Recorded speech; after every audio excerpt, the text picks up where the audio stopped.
Lightning Lane Premier Pass. Disney's going to sell this new Lightning Lane Premier Pass for $400 per day per guest. Shocking, right? But hang in there. It's not all bad news. We're going to tell you who this pass is for and who it isn't.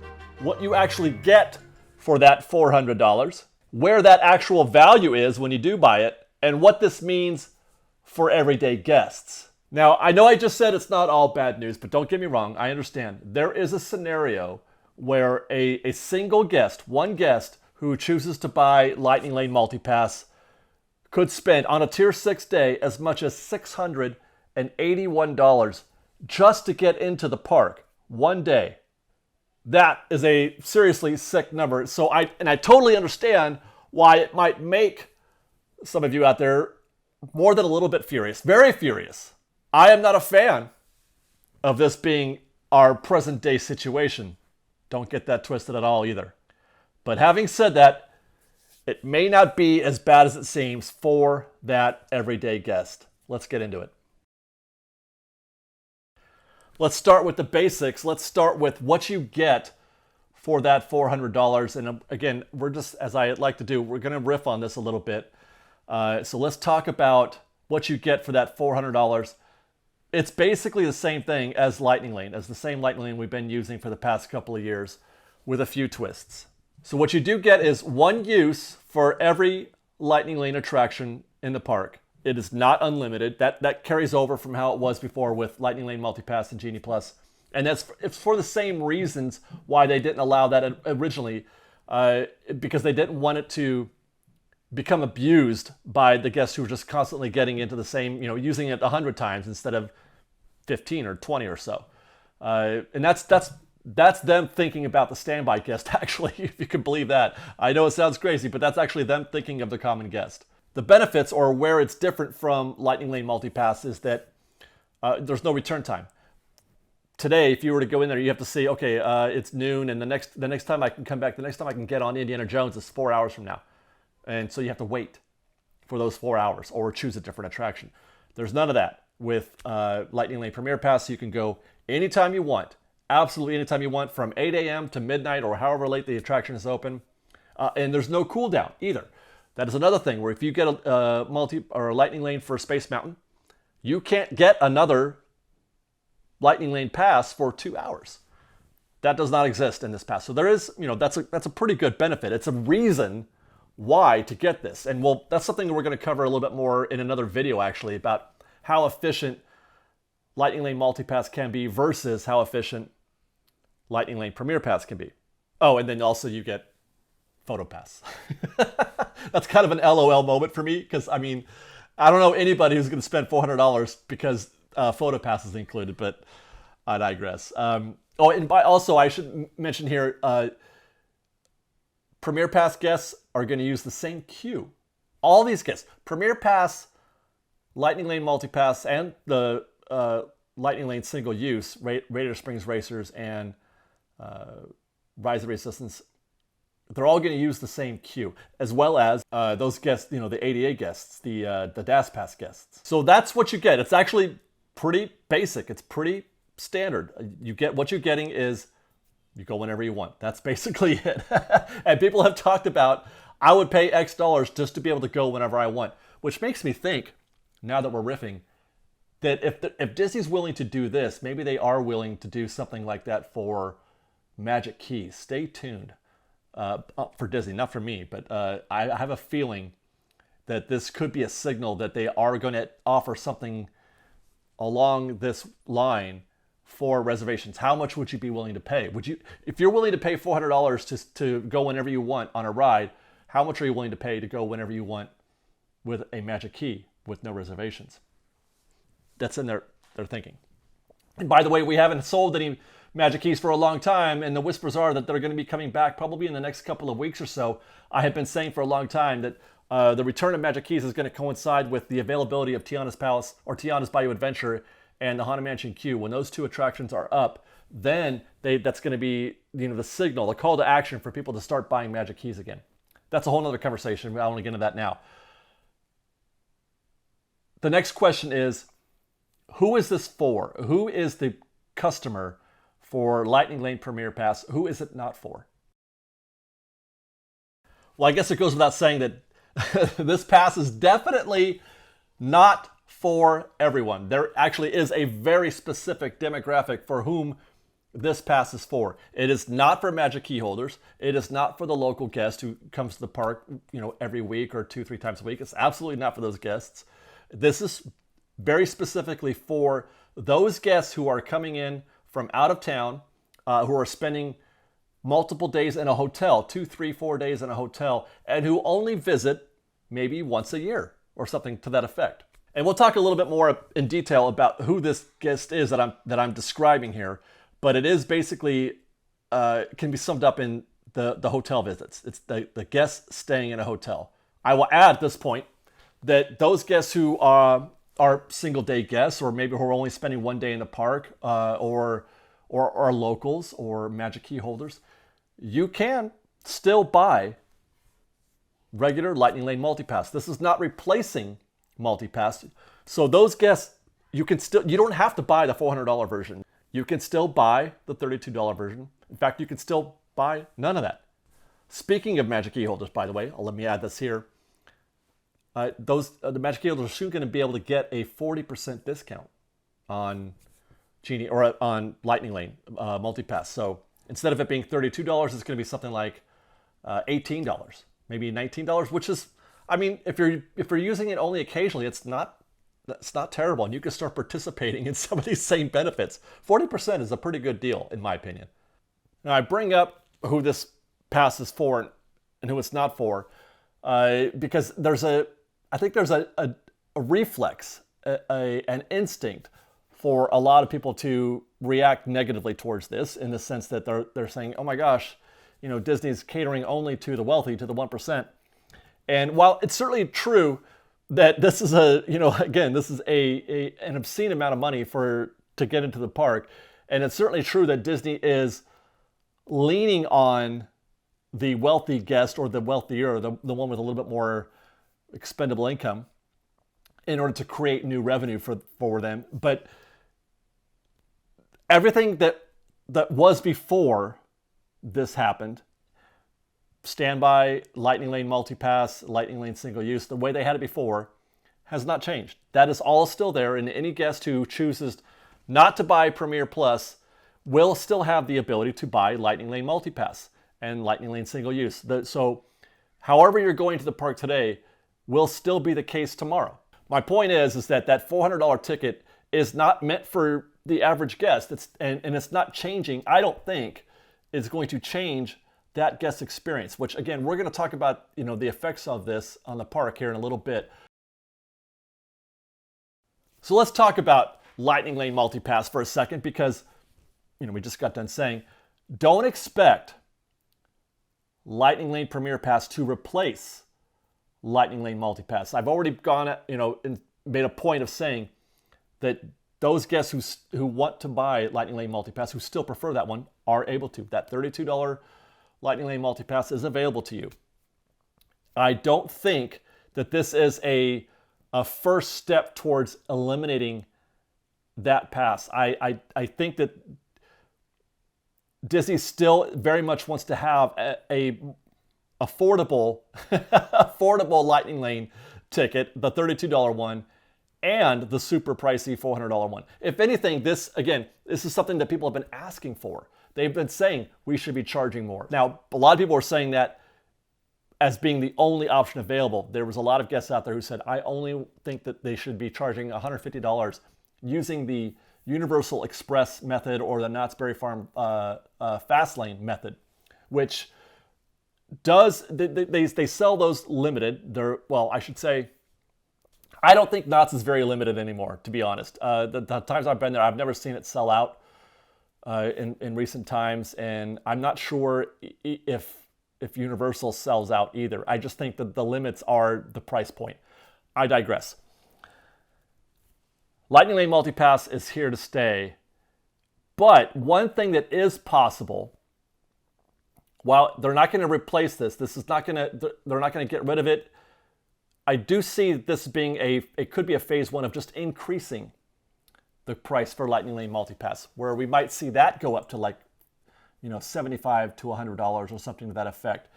This could be sort of the long-term game in getting that price point closer to Universal Express, which, by the way, many people have compared Lightning Lane Premier Pass to Universal's Express Lane. And justifiably so, but there are some major differences. Namely that there are significantly more options for those guests for that price. I think, what does Universal have? Off the top of my head, maybe 10 attractions?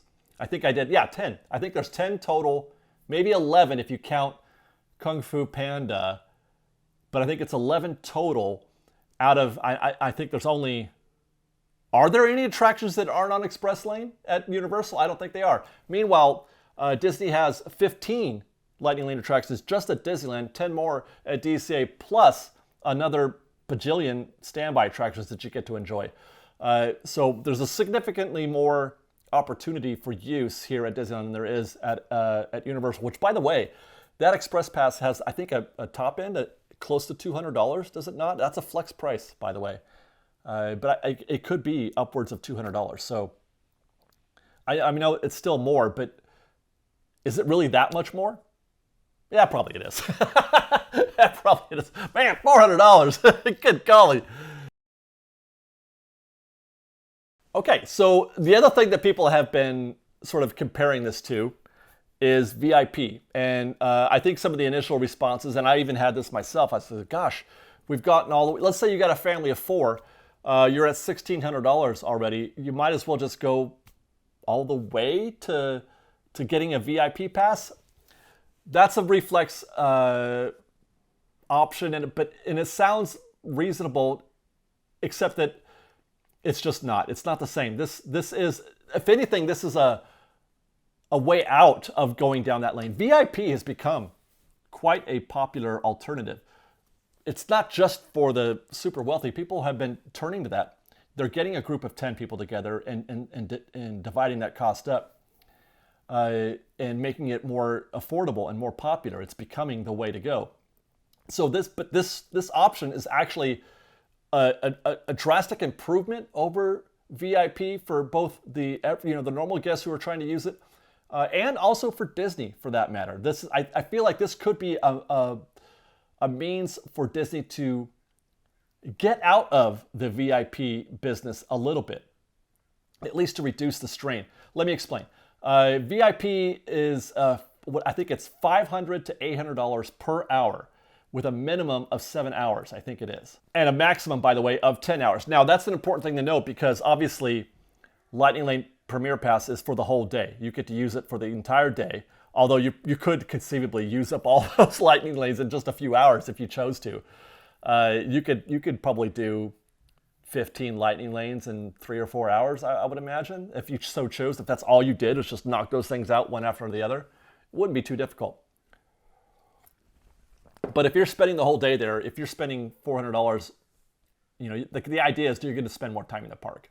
So you could take your time. You're not in a rush. By the way, if you do have a VIP, you actually don't get in as many attractions as you might think you would. I've been on one recently, and it was kind of I did another one at Universal. It felt the same way. There's kind of a casual approach to the park. It's not, you're not going commando. You're not like just running all over the park hitting attractions. It's a more casual approach, and so you will get more attractions in for that $400 per guest than you would if you were on, even if you were spending 10 hours. I think is the max. That's the max you can spend. So by the way, getting back to that, for 10 hours at between $500 and $800 an hour, that's $5,000 to $8,000 per day. So obviously, it's not a one-for-one. It's not an easy decision to say, oh, let's just go get the VIP tour. That's still very, very, very pricey. And like I mentioned, I feel like this could be Disney's attempt to reduce the strain on their VIP cast and reduce the volume of tours that they're giving.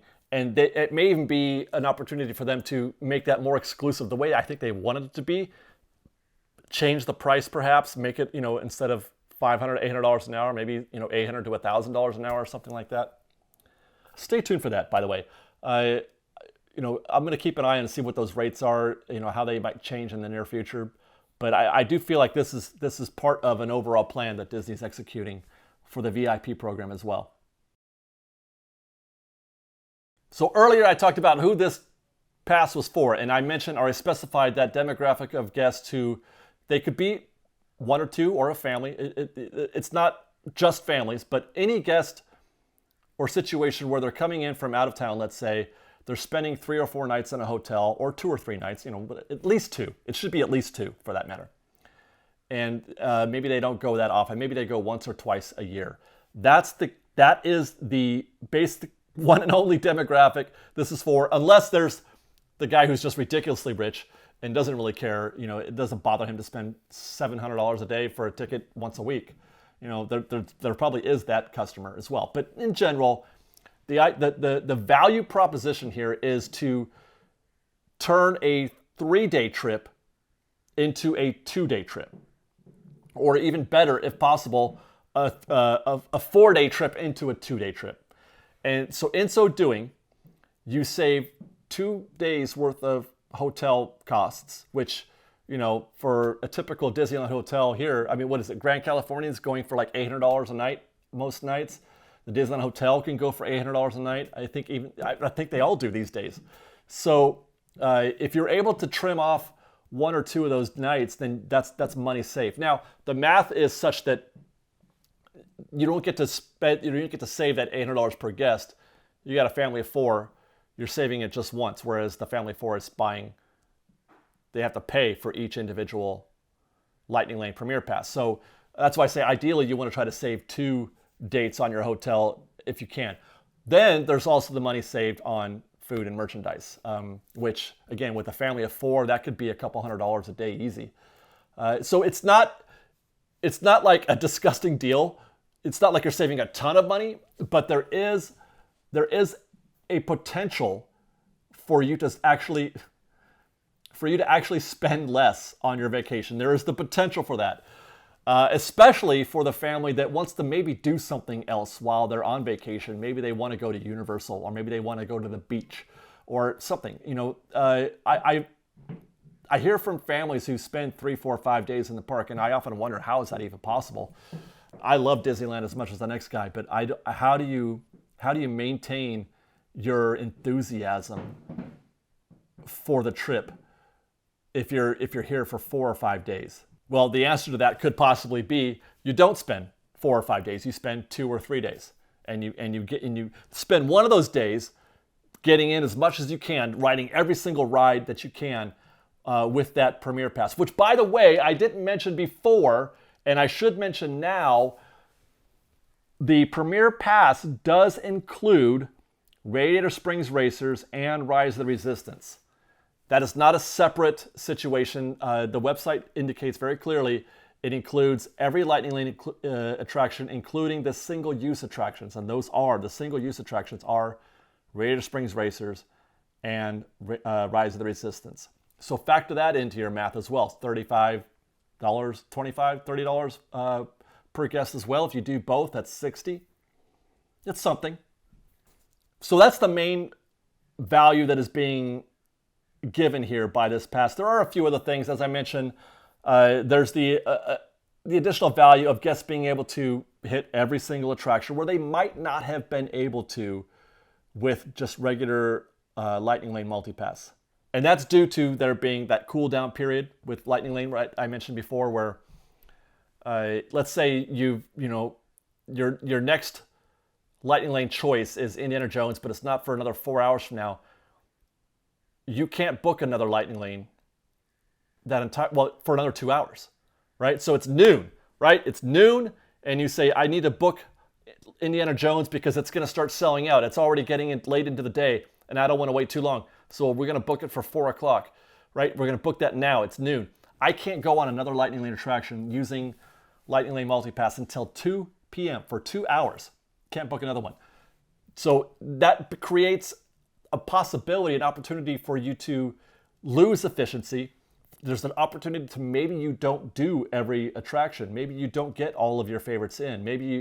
Or if anything, it just creates more anxiety and more stress, and you have to be more plan more and think more ahead. Which, by the way, as I mentioned, that's something that we're going to be working on in the very near future, creating strategies for those guests who are using Lightning Lane Multipass. And it's going to become even more valuable today with the Premier Pass becoming a thing. And then we're going to compare that. I'm actually going to buy Premier Pass one day at least in October 25th or sometime in that neighborhood to see just how quickly we can do everything. That's going to be something. Just the idea of me spending $400 for Lightning Lane is enough to keep me awake at night, but I digress. So that's some additional value. Not to say that it's impossible or even extremely difficult to use every Lightning Lane possibility with Multipass. It's just more difficult. It requires a little bit of effort and planning. Now, this is I'm saving this for last, but it's the very first thing I thought of when, I heard this news at 6:30 this morning. And this, because I've got standby on my mind always. I am constantly thinking about standby to the point where I don't think enough about Lightning Lane. How will this help standby? Will it help standby? Will it help crowds in the park? Obviously, the conventional thinking is if they had done this and only this, if there were only Lightning Lane Premier Pass available at $400 per, it would be a tremendous help to standby. It would be almost like it was back in the day, 40 years ago. Good. During COVID, when there was no Lightning Lane, no Fast Pass, and it was just standby only. There is not a single attraction anywhere in the park that I'm afraid of that doesn't have Lightning Lane. If there was no Lightning Lane anywhere, standby would just be a breeze everywhere you go. Certainly, it's not going to be as quick as a Lightning Lane would. You can get a Lightning Lane attraction done in 5 minutes, right? That's not going to be the case. You're not going to find attractions like that. But every attraction would be in the 20 or 30-minute range, is what I'm saying. That's enjoyable. I can spend my day doing 20, 30 minutes per attraction. I digress. That's not going to be the case here with Lightning Lane Premier Pass. I'm having trouble getting the wording out. This will have a negligible effect on standby. It might have a minimal. Matter of fact, it's not even, the jury's out, I think. We won't know until we can do some actual in-park testing.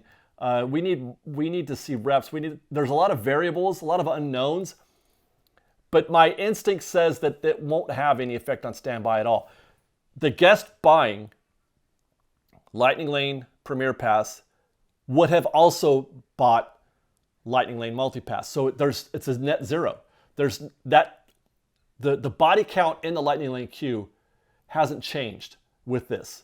It's still going to be the same amount of guests in that queue. One thing that could happen though, and this may not be a permanent condition or permanent situation, it could dissuade guests from buying it at all. It could dissuade guests from coming to Disneyland at all. And I mentioned that because, as I alluded to at the top of the show, there are a percentage of guests who think that this is the only option available to you, and that they've been priced out. But like I said, you haven't been priced out. That option is still there. Lightning Lane Multipass is still there. If anything, I mean, if they had said this is the only thing, I feel like the average everyday guest would be like, thank you. Now I can go to the park in peace. But unfortunately, that's not the same. But having said that, I don't think this is going to help standby at all. In that sense, I think it's a net zero, as I said. But the one savings that could happen, the one area where we could see a discount in terms of just guests in the park and guests in the queues, is the aforementioned scenario where a guest is turning a 4-day trip to Disneyland into a 2-day trip. That is a net effect on the bottom line in the parks in terms of, how many people are there, how many people are in the park, period.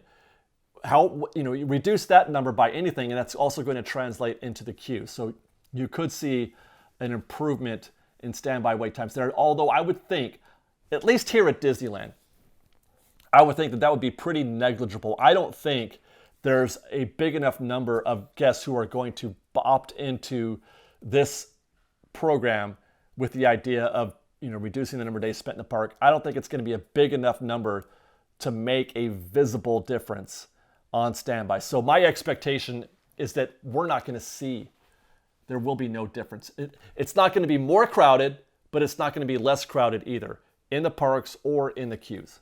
That actually brings me to Walt Disney World, which this is being applied to there. I'm not going to go into a lot of detail here on Walt Disney World because frankly, I just don't know that park well enough. I don't have anything, I don't have a frame of reference to say this is better or worse than before. But one thing that did come to mind with Walt Disney World, and I'm sure that others can probably back this up for me, a recent change to Lightning Lane Multipass. When they changed the name from Genie Plus to Lightning Lane Multipass, they also changed the policy of guests being able to book Lightning Lanes in advance at Walt Disney World. That was a thing that used to be the case back in the, what do they call it, Fast Pass Plus back in the day. If you planned a vacation a month in advance, you could a month in advance also book, I think it was up to two or three Fast Passes in advance. That was a policy that has come back with Lightning Lane Multipass. Not exactly the same. I think it's maybe 2 or 3 weeks now instead. I'm not sure if it's 2 or 3 passes that you can plan ahead as well. But I digress. The point here is that ability drastically affects the competition for spots in the Lightning Lane queue. The ability to pre-book, the ability to make those reservations in advance for Lightning Lanes puts more people in the queue, because there's going to be certainly a lot of opportunities for guests to not even get Lightning Lane once they arrive at the park and decide we don't need it, it's not busy enough. Giving them the opportunity to plan ahead puts bodies in the queue before they've even gotten to the park. That situation makes the $400 per guest ticket, Premier Pass ticket, much more valuable to the Walt Disney World guests, because now they don't have to worry about, they're not in competition with the guests that are getting up at 7 in the morning to book the Lightning Lane passes super early because they know they're going to sell out right away. That was a situation that happened all the time at Walt Disney World, where you'd get up and Seven Dwarfs Mine Train was booked out for the rest of the day by 9 a.m. Right? So that's a scenario that is no longer a problem for the guests who bought this Premier Pass, which is why I feel like this is a much more interesting offer for Walt Disney World than it is here at Disneyland. But like I said, I don't know Disney World well enough to be able to speak to that. I guess what I'm saying is I'm not worried about it. Mostly because all those other options are still available to you. Lightning Lane Multipass, or just going by standby, watching Fresh Baked and learning how to look at a standby queue and know if it's the right time to get in and know when it's not, having an idea of how to get around the park efficiently. And that's it, guys. I would love to hear what your thoughts are and your questions. I know I'm going to still... Disney has created an opportunity for a lot of consternation, a lot of debate. There's going to be, off-the-cuff reactions to this. And I hope that a lot of you watch this video and get something out of this. Disney has definitely created an opportunity for distrust and animosity and anger that they didn't have to do. I don't think, anyway. I don't think they had to, but again, here we are. But just hear from me, it's not as bad as it seems. But we'll find out for sure. Testing begins tomorrow. Is it tomorrow, I think? Yeah, tomorrow I do my first, I'm shooting my first trip through the park and seeing how quickly I can get through all the Lightning Lane attractions using Lightning Lane Multipass. And then by the end of October, hopefully we'll have an opportunity to test Premier Pass and see how those things compare. Stay tuned to Fresh Baked on our main channel. There you go. Let us know. I want to hear your questions. I'm going to try to answer them as honestly and as thoroughly as possible. I want to help you guys as much as possible. I want to remove the stress as much as possible. Let us know. If you like this show and want to show your support, please do consider joining our Patreon campaign at patreon.com/freshbake. Join our newsletter. There's a link in the description below for that as well. Then follow us on Instagram at _freshbaked, on Twitter at Fresh Baked Disney, that's fresh with no E, and on TikTok at Fresh Baked Disney. Otherwise, thanks for watching, everybody. We love you. Be safe out there. Be kind to one another. Fresh Baked.